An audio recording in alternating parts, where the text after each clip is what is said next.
number of countries. France, Senegal, and the United States.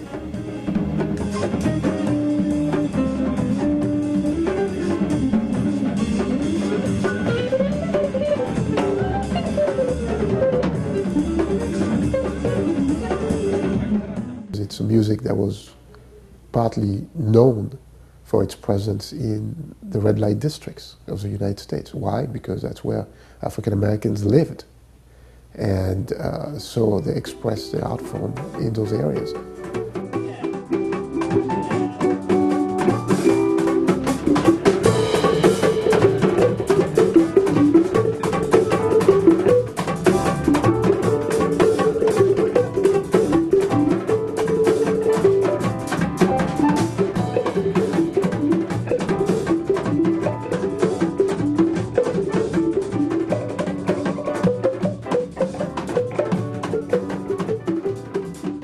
I mean, jazz is a tremendous art form that has been expressed by people of tremendous intellectual and feelings and passion at an extremely high cost with respect to their lives and their relationships and so forth. A lot of people forget that jazz is the background music of the history of this nation from its inception. And so it's a very important part of being American.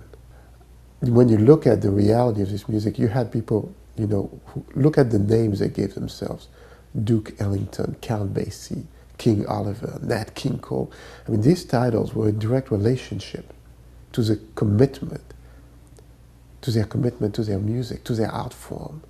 And they literally lifted this nation, to the status of a cultural superpower. We have a blood relationship with the continent of Africa that is almost deeper than that of Europe, because Africans were here in the greater numbers first. And yet this is a continent with which we have very little affinities with. We don't know much about it. And yet its aesthetics shaped our art form as a nation. And so as an African, and now an African American, my contribution are in the area of music, education, and trying to get people to understand that we have a past, it does exist, and out of that past, great civilizational entities merged, evolved, and that is very important for the young generations to have a sense of where they came from so that it can direct their steps in the future.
chit-chatting here a little bit. Welcome back. Ever wonder how much the African culture has influenced the Western world?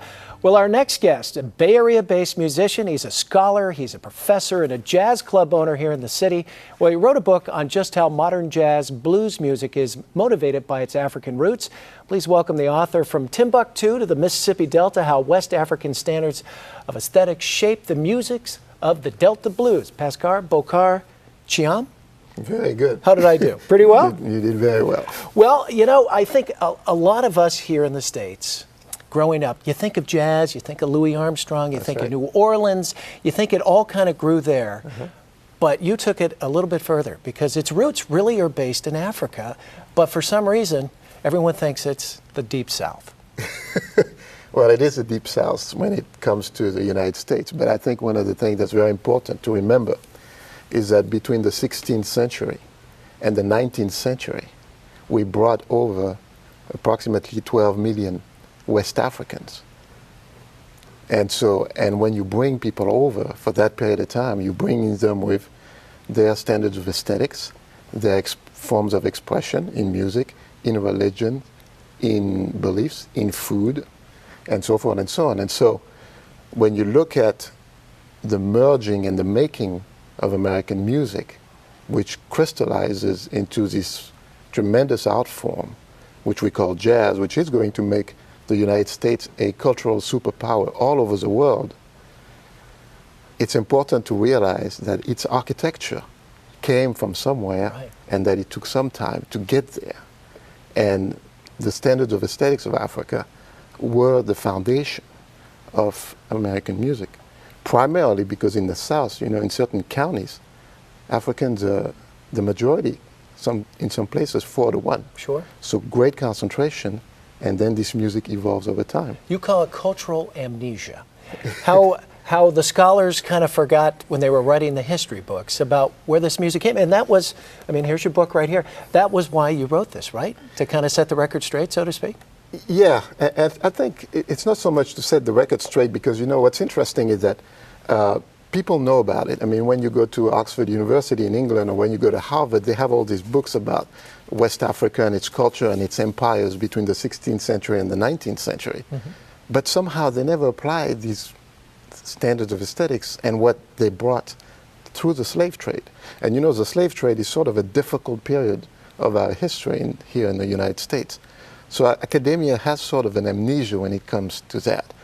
But what's very important, and certainly for us in education, is to, especially at a time where musically we're hearing things, you know, in the media that that can be sometimes uncomfortable with respect to the quality of the music, is for the young people to remember that the music of Armstrong, the music of Ellington, the music of Fletcher Henderson, the music of Benny Goodman, through jazz, that jazz created standards of aesthetics that turned this nation literally into a superpower. You go to Tokyo, they have jazz festival. You go to Singapore, they have jazz festival. You go to Turkey, a friend of mine just came back, they have jazz festivals.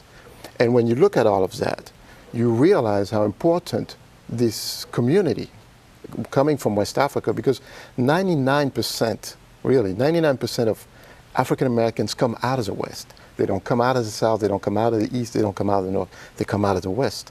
And the cultural center for West Africa is Timbuktu, you see? And so the most American and the oldest American instrument is a banjo. Wow. But the banjo is an instrument from Mali. It's called the ngoni, and it came via West Africa.